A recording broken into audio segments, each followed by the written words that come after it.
Welcome to today's Fasttrack episode of the Growth Zone. The Fasttrack is a concept that provides a quick, fast mind feeding for you. Depending whether you listen to it in the morning or in the evening or even midday, you can use it to have some new ideas to guide you through the day.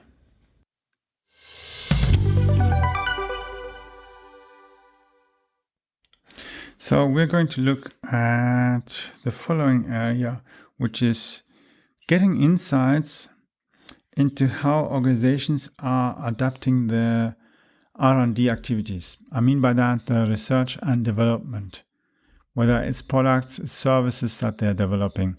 There's massive changes coming ahead, and it doesn't matter whether we are all talking now about the new full introduction of home office for many areas, which has a significant change not only for the employees but as well for the organization's ability to modify the infrastructure so that they're actually capable to continue operating.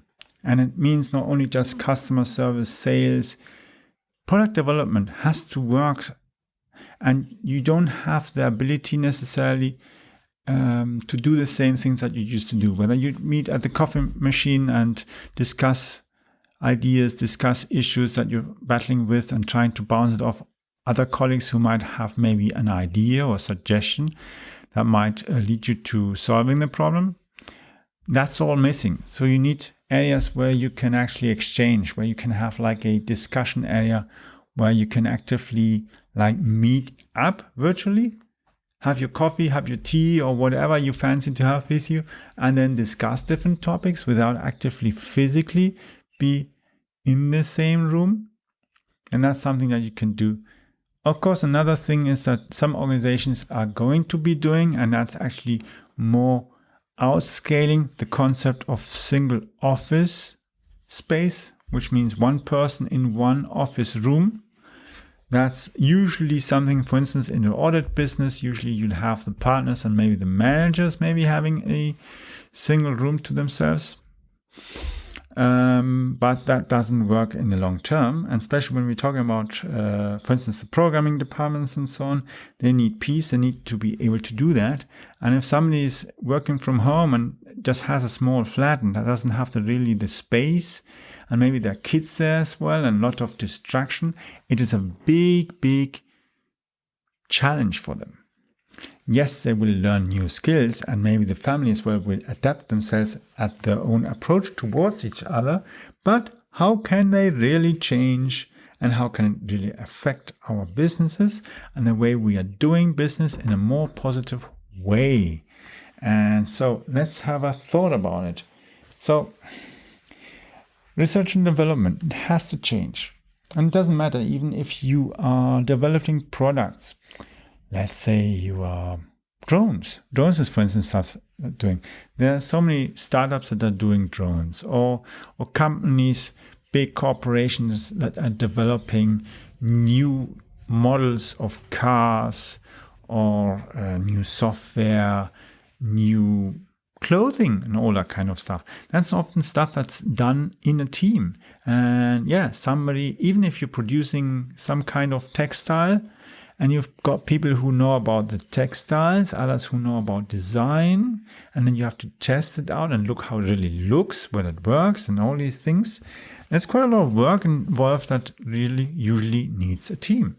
But now with social distancing and the necessity to actually reduce the infection risk in organizations, we have to find ways to still be effective, productive, and happy as well with what we're doing. And being as well much more passionate about what we're doing, because we are focusing much more on what we're doing instead of being all the time in meetings and being distracted by people going in and looking for something and so on. But actually by being more focused and closed in our focused work time, and then again having the ability to meet up in a chat room or in a Zoom room or any kind of virtual meeting area where we can chat, where we can exchange ideas, get news, what's happening and so on. Is there something maybe I need to consider or anything? And that's something that we really, really need. And businesses are changing that way. They're using more platforms like Slack and other team platforms to exchange, to organize, to plan things. They're massively going as well towards cloud, but at the same time as well thinking, okay, where can we test the stuff? Where can we try stuff out without having big issues and big risks? And yeah, and you have to think of it, when are actually many businesses are going to open back again their offices? When are they going to get everybody back in? And I don't mean just maybe 10% or 20% of the staff, but actually everybody. That's going to take at least 2 years. That's a realistic perspective on that, because things have massively changed, and we are going to see how we are actively learning and developing new skills as organizations, showing us that actually home office works, it is usable and possible, and it's got a great advantage, especially as well for the environment. Just think of how many people are not commuting now to their offices in the cities, who are not driving from outside, from small villages into the city to their workplaces, that are actually working from home. They actually are gaining a lot of life time, because they're not sitting like 2 hours in traffic every morning and 2 hours in the evening, but actually can invest the time in developing their own skills, investing more time for family as well, and getting a much greater balance out of it. Maybe even doing some extra sports that they usually wouldn't be able to do. And the positive effect for businesses is that the productivity of people is increasing. They're not losing contact, because everybody is in home office, and we're pulling everybody together to exchange, whether we're using WhatsApp or Telegram or Slack or other kind of tools. You can do that. And for instance, we are now moving out of WhatsApp. We've been using other platforms. We're moving out and moving more into integrated systems. So we've got our own chat system that we use that's integrated with our smartphones. So we've got our company phones. So I can call a client through my smartphone, and it actually uses our company phone system. I don't have to expose my phone number, but actually at the same time I can chat as well with colleagues. I can have chats with customers and so on. Makes it much easier to do. And at the same time, I can go and still use platforms like Telegram, which are much safer, more reliable, more flexible. I don't have all these issues that eventually I'm seeing from these other platforms that are gradually showing themselves as a little bit outdated, and they have too much of restrictions here, restrictions that. It just doesn't work if we have this kind of restrictive thinking. It just doesn't. That's why it's so beneficial and positive. And you get so efficient if you're doing that. And for research and development, it's so important, because you have to bounce ideas with your colleagues. You're trying out stuff in one area of a product, then you have to bounce it back with the other guy who's maybe doing some kind of other structural design or that kind of things. It works so easily and so much better, because you're starting to use more technology. For instance, virtual product design, which means you're actually looking at the product in a 3D environment based on CAD that you're using. We've got, for instance, here HP workstations that you can use for CAD, and that's good, powerful equipment. And if you've got the right proper internet connections and that kind of stuff, you can use that. And it works really well, connected with a 3D scanner, and you've got already your prototype scanned in again when you've made some changes in that. You can use that. And so you actually start beginning to think, okay, what is really useful and what's just a garbage thing? I don't want to have that. So you have to really filter out the stuff that's just costing you money, that's not helping you actually to improve, to be more effective. And at the same time, you have to invest massively in your staff as well, to give them opportunities to educate themselves. And if you are an engineer, a developer, a creative person, a designer, product designer, marketing person, product manager, and your boss isn't really supporting your ideas, and just expecting you to do some kind of thing like a job, then definitely maybe you are in the wrong place. That's why we do the same thing as well, by actually doing it by a different approach. We want people to actually be coachable and be willing to learn, to adapt, and to contribute. Because if you have the same passion that we've got for what we're doing, you'll enjoy your work much more. You will be able to learn more. And yes, maybe sometimes you put a few hours more into it, but it doesn't feel like work because it's so much fun. And afterwards, you've learned so many new things that the next project you're doing, wow, you need fewer hours because you've improved massively your skills, your knowledge, your attitude, your skill set has gone way beyond what you usually could do. And that's so nice. Because, hey, there'll always be new products, whether it's a new version of the product, or it's a different project, or a different startup that you're moving into, or you're being maybe placed on a different opportunity, or you are actively moving from home to a different country to work on a different project, and thinking, wow, cool, I learned this and that, and I didn't know that before, and now can work on this awesome thing, and it's so exciting, wow. And maybe I'm going to do this and that, maybe get trained on this and these things. You say, oh, I always dreamt of having that. Just an example.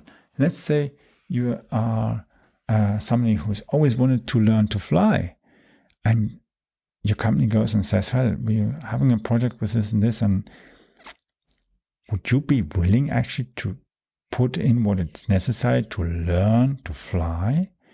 Let's say learn to fly a drone. You need to have a proper license for that. You have to learn about aerodynamics and safety and all these different things.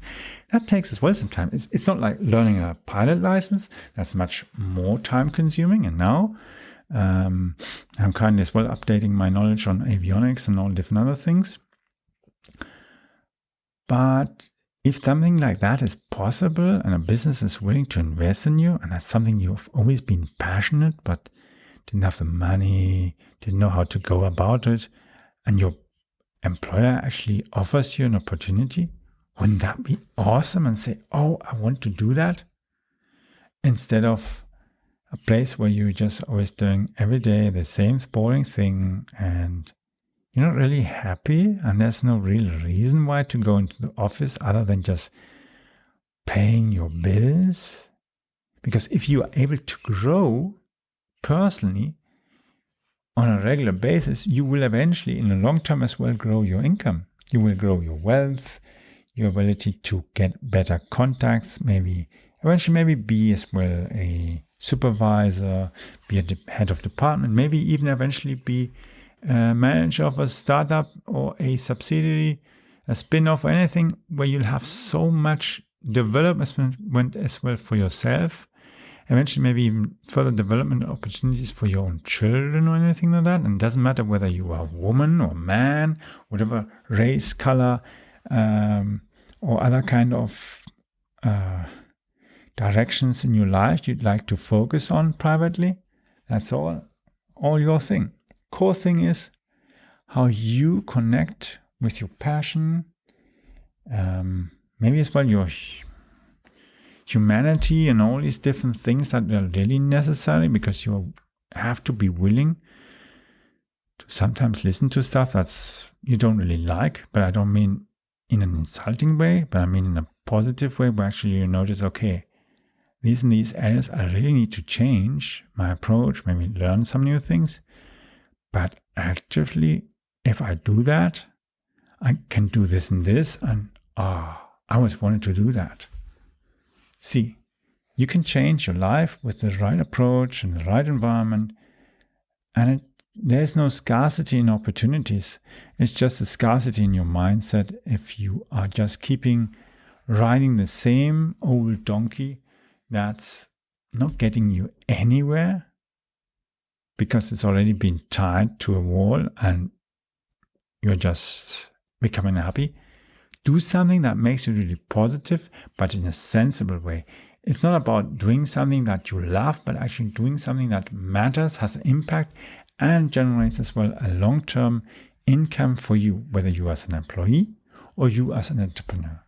You have to find the right ways, and it's a journey. It's a journey that takes some time. You will develop as well your own skills from being a young person to eventually being an adult with experience that you may eventually want to pass on to the next generation.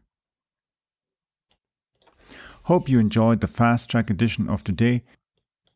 You can follow me as well on Twitter by using the Twitter ID CAPBARTSCH. Yes, that's Cap Bartsch. CAPBARTSCH. See you soon.